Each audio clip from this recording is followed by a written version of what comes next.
day, everyone. My name once again is Miki Adekunle.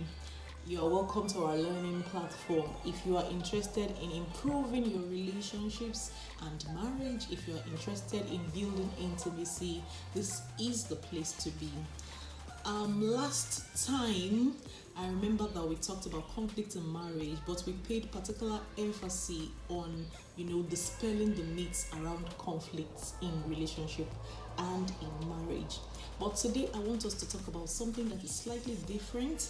I want us to talk about preventing, conflict from degenerating into combats. What is the mindset that you should have that will make you, prevent conflicts that, like we said the last time, conflicts are normal. So how do I prevent a normal thing from degenerating into combats? So one of the, mindsets that we should have when we are dealing with conflict is that, this conflict has come to help us learn about each other.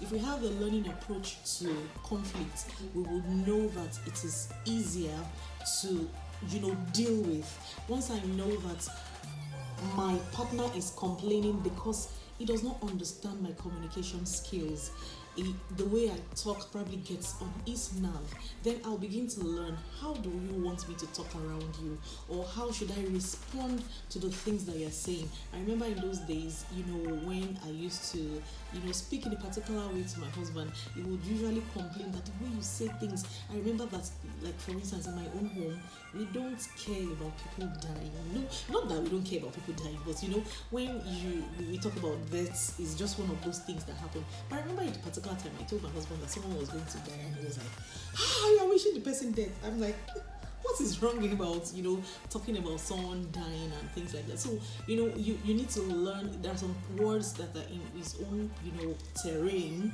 his own side of the family that we're forbidding. You don't talk about things like that. But we had to learn how to communicate around each other so that we can have seamless flow. Sometimes it's an opportunity to learn about people's apology language, how they accept apology, how you say it in a way that they understand. Like I keep saying, if you don't want to have a plastic relationship, you should be interested in knowing what really infuriates your partner instead of just letting them pretend that everything is normal. So you learn people's apology language. You learn the way they want to love you and the way they want to be loved in return. So all of these things, conflicts present that opportunity for you to learn your partner. So think about it in your relationship.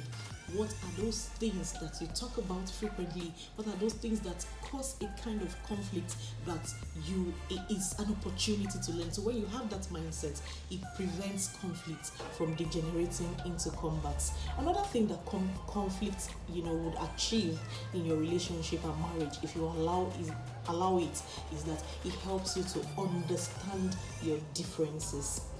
It helps you to understand your differences. And when I say that your differences, I'm talking about the person's perspective to life, the way they see things.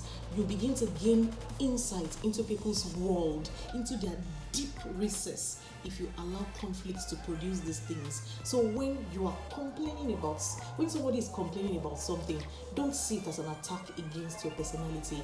See it as an opportunity to learn why this person is like this. I used to say something a lot: when you ask why, it unfolds the person's world before you. So you see someone always angry. Why do you give me cold food? Why do you give me cold food? Instead of you to say, what is wrong with cold food? If it is cold, warm it.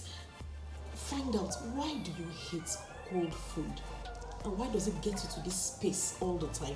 The person is better able to understand that, all my life, my mom was never around and I used to warm my food by myself. So anytime I see cold food, it reminds me of somebody that does not care.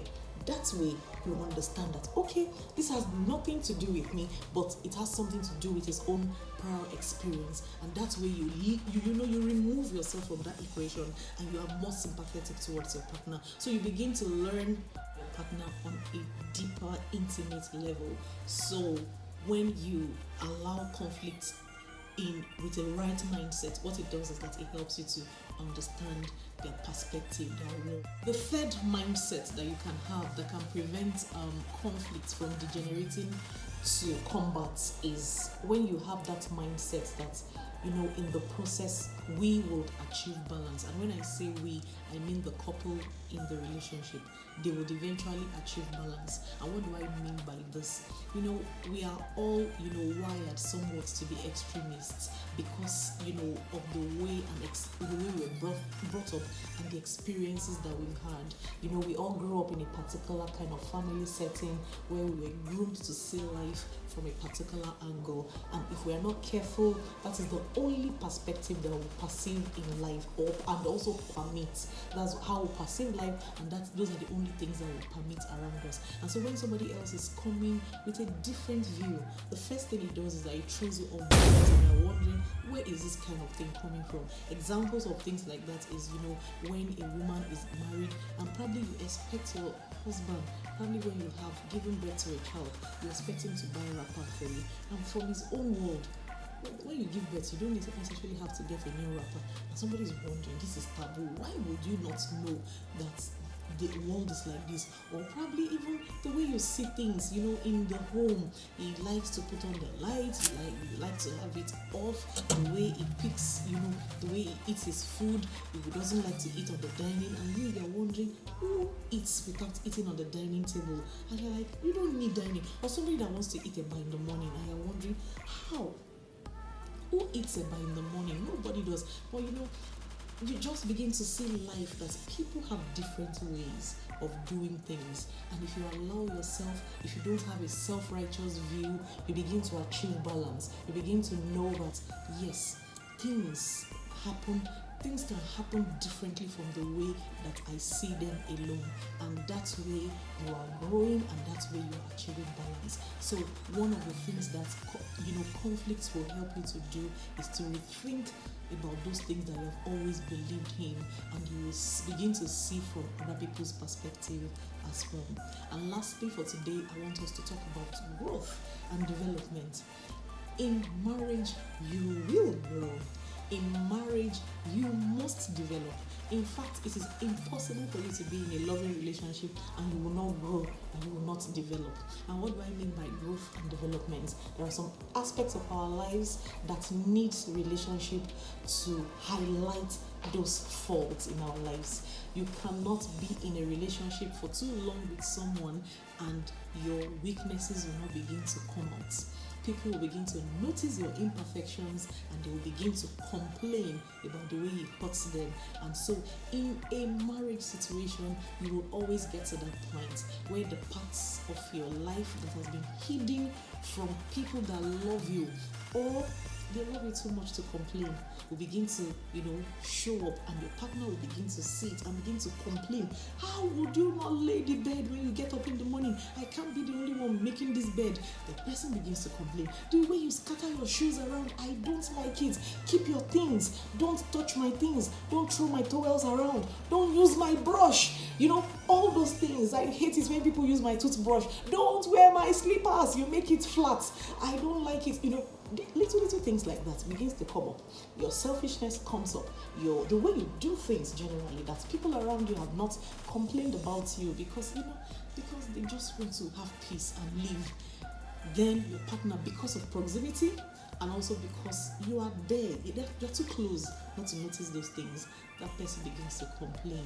And if you are wise, that conflict is not supposed to label you.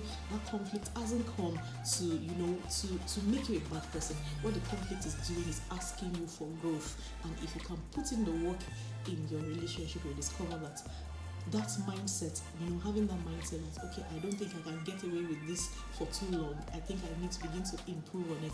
That way you grow, that way you learn, that way you develop. And so if you have this mindset about, conflict, you know that you can overcome conflict in your relationship without it degenerating to combat.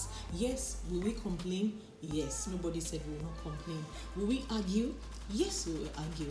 But will we divorce? No, because we know it is for our greater good. So next time conflict comes, embrace it with a smile. See you next time. Bye for now.